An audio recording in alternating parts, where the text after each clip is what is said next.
downtown Big Shanty Festival in downtown Kennesaw. You're listening to Citizen Georgia with Anthony Scott Hobbs. We've got a great lineup today here of candidates that are running for particular offices. And coming up next, we've got former Senator Barry Loudermilk, who's running for the 11th Congressional District, which encompasses Kennesaw and Ackworth and Cherokee County and Bartow County all the way down to Buckhead. We want to welcome you to the show, Barry. It's definitely a pleasure to be here with you, especially on a beautiful day like this. I mean, God's blessed us with just an absolute gorgeous day to be in downtown Kennesaw, and especially with all the beautiful people out here just enjoying the day and the Big Shanty Festival. You know, certainly if you're driving around the Metro Atlanta area today, swing on by Big Shanty. Yesterday was such a big event. But let's go ahead and get into some questions here for Senator Loudermilk. Barry, a quick softball question I'll throw out there to you. Why you want to run for this office? What do you want to do when you get there? Well, that's a very interesting question. In fact, I was in Washington, D.C. back in December when FreedomWorks invited me to come up. They were announcing their top 5 candidates nationwide, and they identified me as one of the top 5 candidates in the nation. And we had a press conference, and after I addressed the 40 members of the national press, one of the reporters came up to me and said, Barry, if Washington is so out of touch with America, why do you want to come here? Why do you want to be part of this? And I actually answered, I said, I really don't. I mean, I don't want to leave my family and go to Washington, D.C. and spend time away from my business. And she said, well, you got to be the first candidate I've ever met that doesn't want the office they're seeking. I said, let me explain it to you this way. When I was in the military and our guys got called into action, they really didn't want to go. But it was a duty because they wanted to do something to make life better for others. And that's the way I see this, is our nation is totally out of control. Actually, I say that our nation's out of control. If you think of it, Washington is full of control. They control our health care. They control virtually every aspect of our lives. They control our guns. They control everything that we do. So, you know, do I want to go to Washington? It's not what I would have chosen to do at this time in my life, but I want to give the next generation an opportunity to have the America that we had growing up. You know, that's interesting, your parallel that you made to the military. So in going to Washington, are you going to be more militaristic when you go there? Is it a matter of getting stuff done in a short amount of time? Is it are you going to carry a concealed weapon into the house?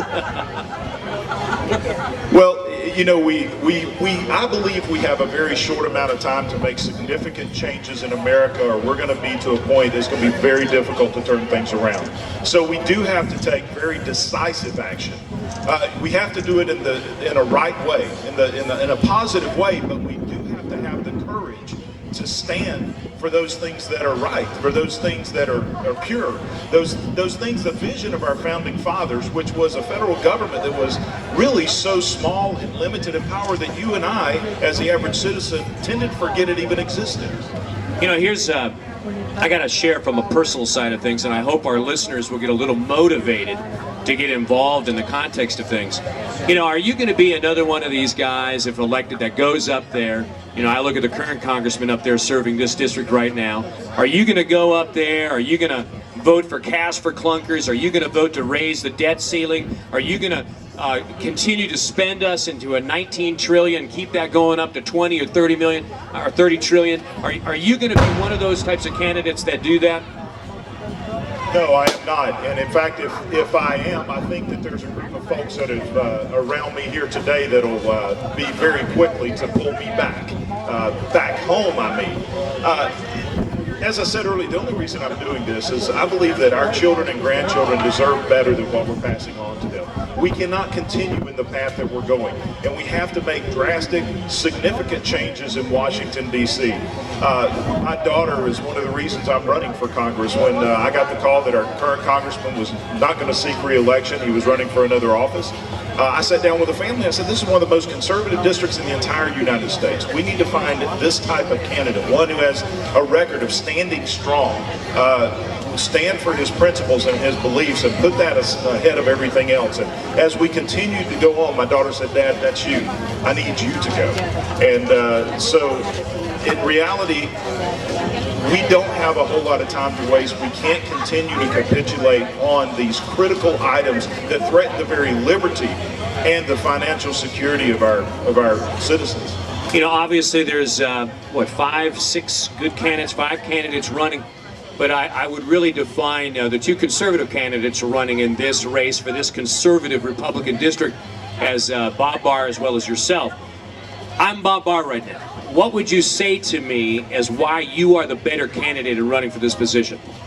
Well, Bob and I are friends. We go back many years, and we're still going to maintain this relationship. But as you being Bob Barr, I would say the difference between us is consistency. Consistently fighting for the same values over and over again. I've consistently been a Republican. I was chairman of the Republican Party in Bartow County, which moved that party into conservative direction.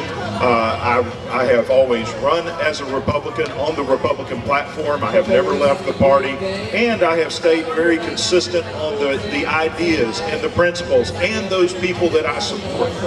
So, as a Bob Barr response, or if I was Bob Barr, you're basically saying that I've been inconsistent. Could you share why you think Bob Barr has been inconsistent in some of his positions? Oh, you put me on the spot here, are we? You know, well, I mean, simply running for president of the United States. Bob ran as a libertarian instead of a Republican.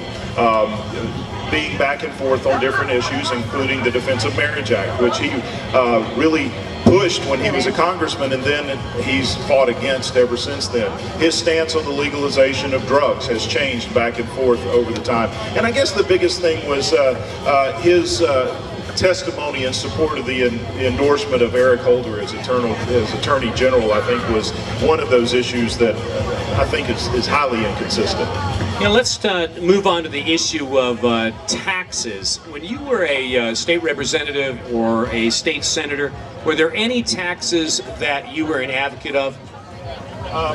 I was a continual advocate of eliminating taxes. There was none that I advocated in an increase in tax at all. And we were faced with that quite often, even in the 2009 session when we had the collapse of the economy. The response of even the Republican legislature was, we've got to find more sources of revenue, which I continually voted against.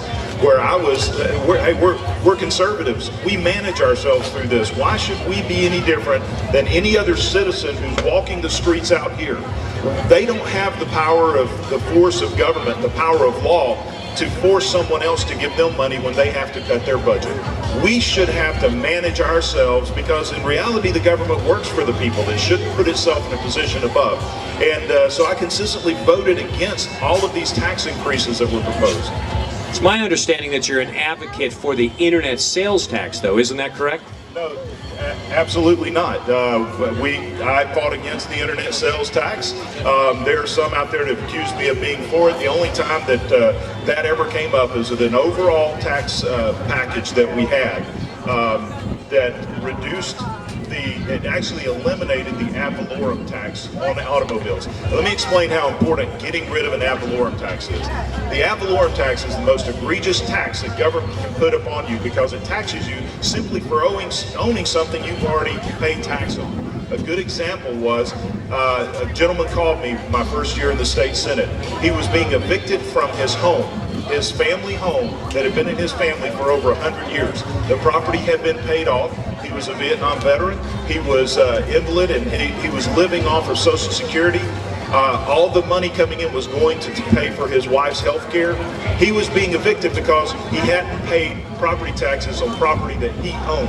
That's the problem with ad valorem tax. This bill was eliminating ad valorem tax, and there was a provision stuck in there that would have provided for the ability or places like Amazon to have their sales tax collected. In reality, that was already law in Georgia. This was clarifying.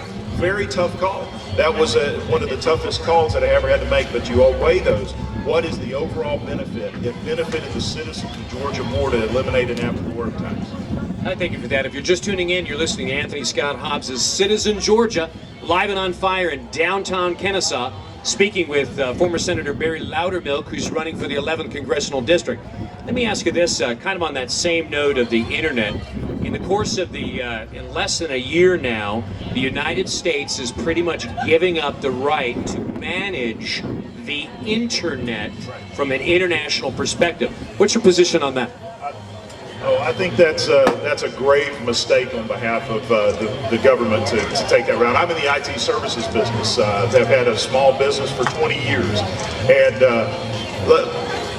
even though all the problems we have in this nation, and they are great, I mean, we don't resemble anything like our founding fathers envisioned, but yet we are still the greatest nation on the face of the earth. We are still a people that cares about rights and liberties, even though we may not see it out of Washington. For us to advocate this power and this authority to other nations that will abuse it, I think it is a great mistake on our part. I know we've got to take a short break here. When we come back, we're going to continue the questions that need to be asked of former Senator Barry Loudermilk running for the 11th Congressional District. And for those walking around, questions like the Affordable Health Care Act, Obamacare, are you in favor, are you in against? What can you do to change this situation for those of the 11th District? We'll be back in just a few seconds.